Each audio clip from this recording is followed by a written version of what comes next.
Yes. Hi, Tan Sri. I'm Wen Kwan from The Sun. Actually, will Bank Negara take any action against 1MDB as they said they were not able to bring back the 1.83 billion funds back to Malaysia? Thanks. Yes, the bank's decision to revoke the permission granted to 1MDB was based on the bank's findings that the permissions were obtained by 1MDB based on inaccurate or without complete disclosure of material information relevant to the bank's decision. So that was the basis of the decision taken by the bank. And the bank has engaged 1MDB directly on at least 5 separate occasions on its applications during that period when their applications took place. And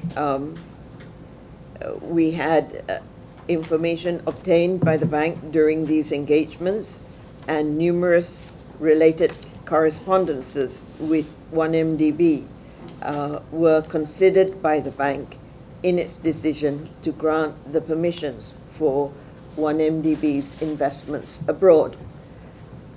So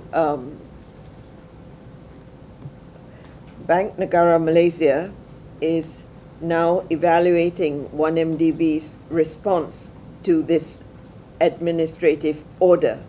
And 1MDB, of course, has publicly stated that the funds for the redemption of these offshore investments have been utilized and are also earmarked for debt for asset swap as part of their rationalization plan. So the bank is validating this now. And so in answer to your question, the bank is validating this and will take into account any firm binding commitments made by 1MDB under its rationalization plan, which will contribute towards reducing its debt burden.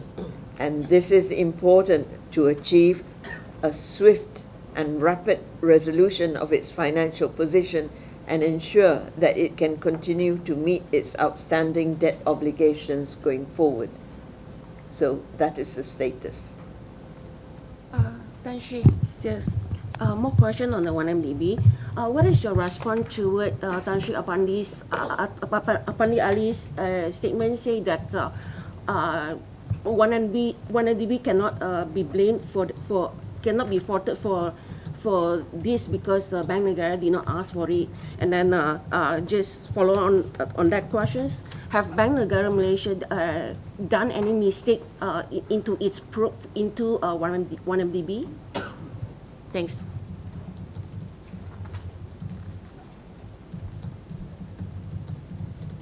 We do not just rely on the forms that are filled up. We rely on many other written information from any organization that borrows to invest abroad. And we do not just, at the point of approval, end all engagement with the investor that invests abroad. We also request for updated information on the status of their investment abroad. And we have information of all our requests for information throughout this investment activity taken by this said entity, 1MDB. We have numerous engagements and correspondences, and all this was considered by the bank in relation to our decision to grant permission for them to invest abroad. So it is not just filling up the form. So other investors should be very aware that if they want to invest massively abroad above the threshold of 100 million ringgit, is that right? They have to submit not only the forms, but detailed information on the investments. and Bank Negara will continually request for the information, and if information is not provided, then future requests would be rejected. And in the case of 1MDB, I do believe that subsequently their request was indeed rejected. That was in 2000. Given by your comment, do you think that Tan Sri Apandi Ali made a fair statement in relation with Bank Negara's actions? I do not place judgment on the Attorney General's chambers in the decisions that they make. I do believe their decisions are related to the criminal prosecution process. Bank Negara actions are not, in this particular case, in the revocation of our approvals, is an administrative process and not a criminal process.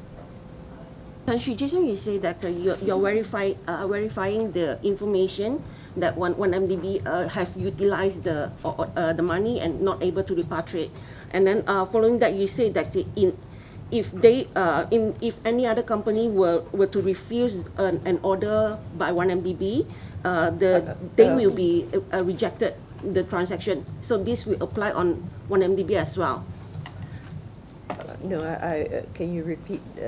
I mean, so does that mean that in future 1MDB's request, transfer of fund may be rejected if they refuse to comply with the Bank Negara's order?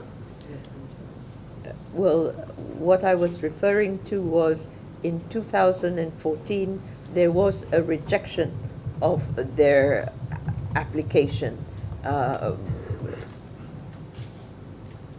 And therefore, if any corporation does not comply with our rules and regulations or does not submit complete information, then subsequent requests for them to invest abroad will be rejected.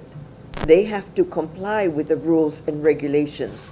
Rules and regulations in the financial system serve a purpose, and they have served the purpose of our country for more than 50 years now, that we have a very sound and effective operating financial system. And any non-compliance with these rules and regulations, Bank Negara will take actions. It's not just on the corporate sector, but on participants in the financial system. It was pointed out by G25 that in fact Bank Negara doesn't have to refer to public prosecutor even if it want to take 1MDB to court. It says that you guys can use Section 239 under the Financial Services Act. If they refuse to comply with that, is that possible? A possible move?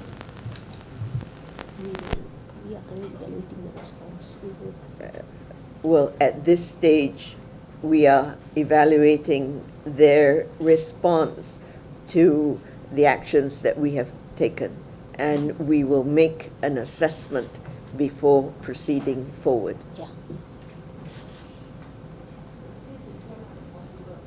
We will consider all the options to deal with any contravention of our rules and regulations.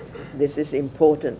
Bank Negara is answerable to the people of this country, but we have in place rules and regulations. We are very transparent on the rules and regulations that we have in place.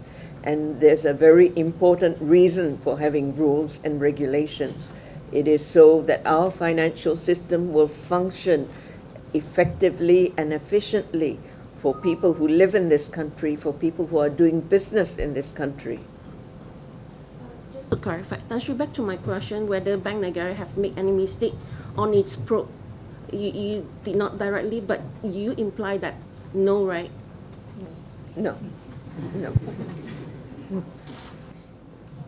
I need to ask this political question again. Given the recent political scenario, do you think that the new government should be handle pressure from politics? I mean, particularly relate to 1MDB probe, just like you before. The answer is absolutely not. The central bank has never been drawn into politics. I have been with the bank for 35 years. I'm a career central banker, and we do everything that we can to protect the institution from being drawn to any political agenda. And I think we owe it to the public at large and the people of this country to remain so. The effectiveness of the bank is based on the trust and respect that the people, the industry, and the market has on the central bank.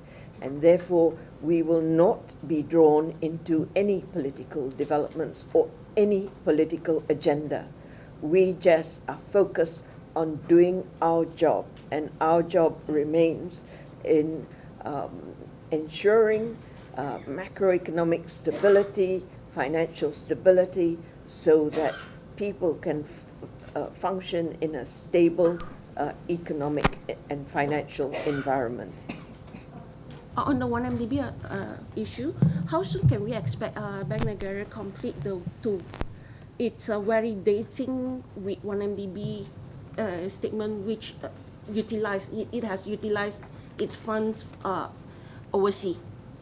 How soon can we expect next step of action? When we have received all the information that we have requested, and that we will then make the assessment at that point. And therefore, it's premature now to say anything more because Bank Negara will make the assessment when the information has been received.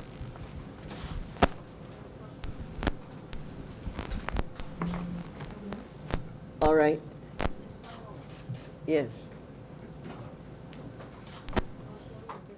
1 month since the Bank Negara has asked funds. So what is making the delay? What is taking so long? It's been more than a month. The matter is not straightforward. It is complex. So they have made responses. We make an assessment. We may request for further information and so on. It is a very complex transaction that is involved, and therefore, as soon as everything has been submitted as what we have requested, and we will make the assessment. But Bank Negara is not able to give an estimated date? At this time, it is premature for us to do so. Because also it's related to their rationalization plan. And of course, if it's validated, then we need to validate it. And if the information can be validated, then it will be made known. All right. Thank you very much to everyone.